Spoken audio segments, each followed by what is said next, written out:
Hi Francis, thanks very much for the question on your Beko condensing tumble dryer. You've got a DTKCE80021W.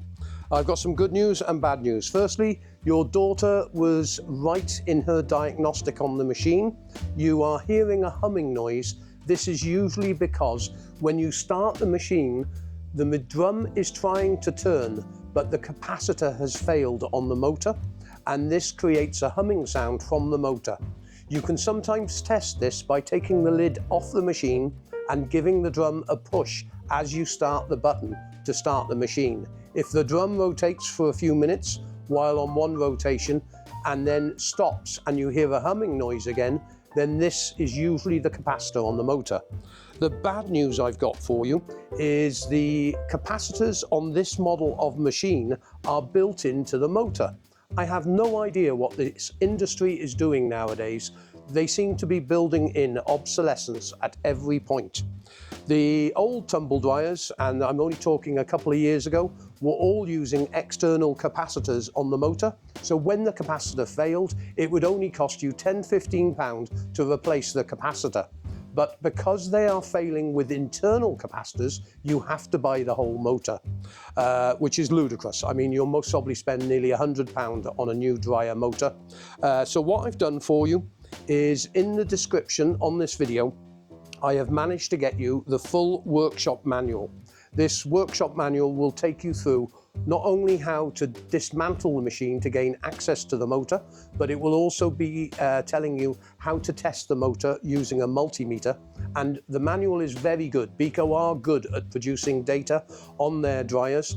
The workshop manual also has the diagnostic and test sequence for running maintenance tests on the machine. This should show up any error code that is on the machine in the display, or maybe a flashing light sequence to tell you what the error code is.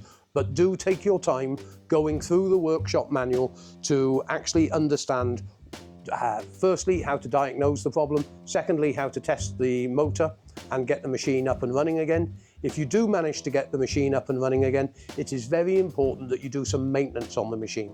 These motors may have overheated because of dust buildup in the machine.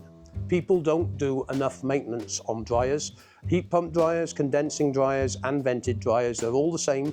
If you don't do maintenance and really once every couple of years go through the machine, strip it down, and with a paintbrush just agitate the dust and vacuum it all up, it will not only make the machine last longer, you will save energy in the drying process because the machine will dry much more efficiently.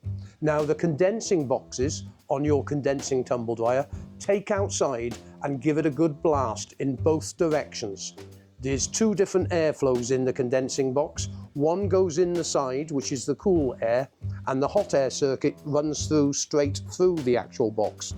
And this is how the air circulates in the machine through the box. And the differential between the hot air and the cold air causes the water vapor to condense on the condensing box and therefore collect into molecules, which then drains down to the pump system that then transfers water to the collection tray. I hope all this information I put together for you assists you in your repair, and I hope you don't have to buy a new motor. I hope it may be just a jammed drum, or maybe it is just a wiring problem on the actual machine. But do go through the manual. I hope all this information helps you. And there's also a link on the page to any spare parts that you require for the machine and exploded diagrams of the machine, which you will be able to match up the reference number on the diagram to any spare parts that you need. Thanks very much indeed for contacting us, and good luck with your repair.